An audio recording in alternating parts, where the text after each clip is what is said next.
if you sat around a table and you said, right, what we need to do is we need to find some way of getting young people to see the world the way we want them to see it, so that by the time they become adults, they are completely following the reality we want them to believe in. Someone might say, well, they might not have it like, but you know the ideal thing? What we do is we have a system where we take children away from their parents at least 5 days a week, all day, from about the age of 4 and 5, and we have control of their minds until they're about 17, 18. That would be ideal. Well, of course, that's what happens. It's called the education system. Yes. And it's indoctrination.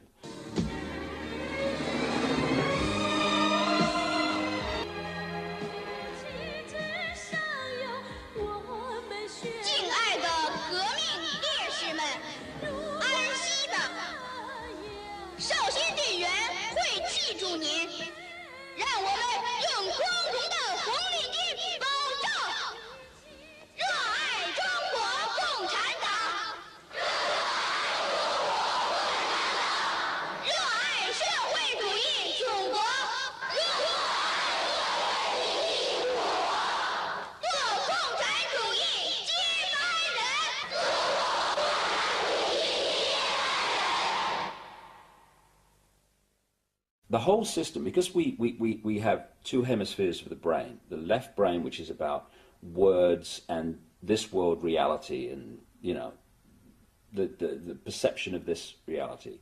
We have the right brain, which is where you get creativity, inspiration, and connection, and then you've got this corpus callosum, which connects the two. First of all, we use a fraction of our brains. Why is that? And the other thing is that what the system does is it turns out left brain prisoners. They run the system. And it does it by putting information through schools and colleges and universities into the left brain, which it then says at time of an exam, give me all that back. And if you tell me what I've told you well enough to believe, then you'll pass the exam and you'll be very successful. Anyone that takes that information into the right brain and puts their spin on it, or questions it, or sees through it, and puts that in the exam, they are perceived as a disruptive influence in the classroom. Yes, they are. And so what happens is, for you to become a doctor, overwhelmingly a politician, a journalist, someone often in industry, all these areas that control the system. The professions. The professions. Yeah. Lawyers. Yes. I mean, on and on we go. You have to have gone through your young life constantly taking information into your left brain and regurgitating it out on exam papers. To become a teacher, you have to go through that process.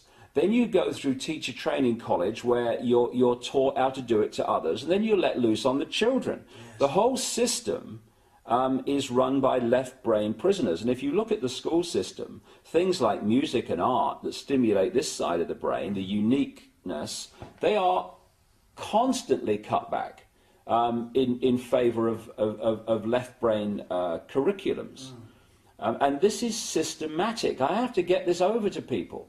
This is not systematic at the level of, you know, people who administer it into reality. It is coldly calculated in the shadowy areas where these concepts first come from. Yeah. And they know what they're doing. Yeah, these examinations, what's happening is that, you know, to fit in, to be part of the so-called in crowd, you have to reconfirm the beliefs of the hierarchy. Exactly.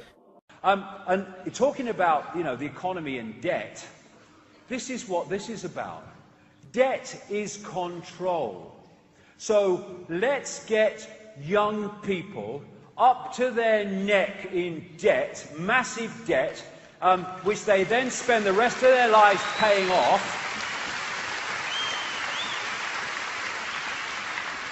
just to be bloody programmed with a system's version of events. This is a great list. This is what you learn from school. Truth comes from authority.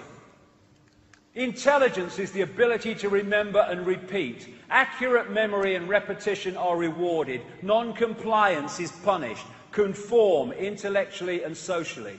This guy, H.L. Mencken, said, "The aim of public education is not to spread enlightenment at all. It is simply to reduce as many individuals as possible to the same self-level, to breed a standard citizenry, to put down dissent and originality." And there was a study at the William and Mary College in Virginia where they studied the personality changes as people went through school. And they found this, a massive decline in creativity as children have become less emotionally expressive, less energetic, less talkative and verbally expressive, less humorous, less imaginative, less unconventional, less lively and passionate, less perceptive, less apt to connect seemingly irrelevant things, dots, less synthesizing and less likely to see things from a different angle. That's what they found happens as people go further and further into system. And now they want to take this system and they want to make the kids pay for it with debt for much of the rest of their lives, right? Now, here's my suggestion, here's my question. What do you want to bloody do it for?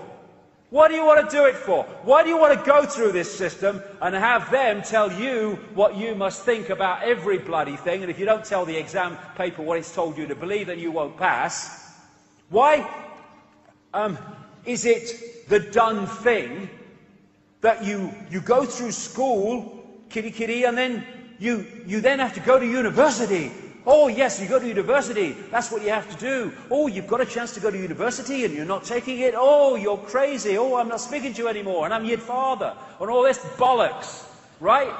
Well, and I see these protests of young people and students in London and stuff over the ever-increasing fees that are being charged to get ever-increasing debt for control over young people at the earliest possible stage in their lives. And I see them do their protests and all that stuff, and that's great. And then they go back to bloody college and university. The only way it's going to change is if they refuse to bloody go. Don't take part in the system. Now,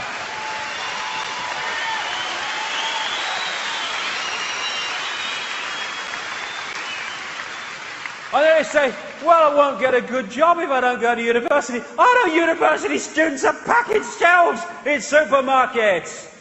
Surely you have the creative ability to create a life without going through this friggin' sausage machine. Come on, we can do this. We don't need the bloody system.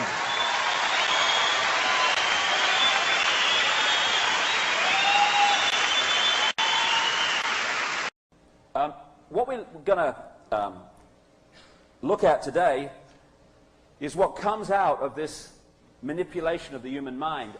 One of the great things that has been used to condition us is what we call the education system. I love that. The way they use words, isn't it? Indoctrination system. Can't call it that. That's just what's going on. Education system. Gandhi once was asked what he thought of Western civilization, and he said, I think it would be a very good idea. And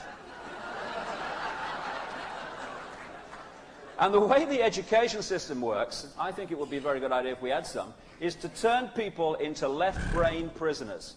And I'll just give you an example. I'm now going to describe the examination system and the school college system, you know, because we're very bright, you see.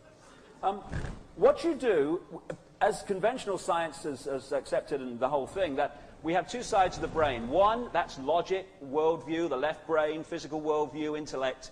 Can I see it, touch it, taste it? Oh, it exists then. And this is the inspiration, the bigger picture, the intuition, the filter of that. The idea of the education system, and indeed the whole system in general, is to turn us into left-brain prisoners so we're disconnected from higher levels of ourselves. So this is exams. You pour loads and loads of stuff, much of which is provable crap, particularly the history and all that stuff, into the left brain. And you say to these students, you know, You hold it there, darling, just for a little while. And then someone comes along in the class and they say, ladies and gentlemen, you have 2 hours to complete this paper. Please pick up your pens. At which point, you have to spew this garbage out onto a page. Now, if you do it well enough, sponge out, in, sponge out, you pass your exams and you become very successful. My little girl's very good at school, you know, passed her exams, going to university. Poor sod. And you're successful in this system. Come on, yeah. Now what happens? If you are I am me, I am free, you take all this stuff into the left brain and you pass it over to the right brain. And the right brain looks at it and goes, ah, it's a piece of shit. If you then regurgitate the fact that it's a piece of shit onto your exam paper with provable support, you fail your flipping exam. The whole system's set up for the system to say, tell me what I want to hear and you'll be okay. Tell me what I don't want to hear and I'll jump on you. So what we're going to do today, we have this smoke screen in front of us. You know, this is reality. Oh, yeah. We're going to have a look behind and see what's really going on. Symbolized magnificently by this wonderful card I found. This is a peacock.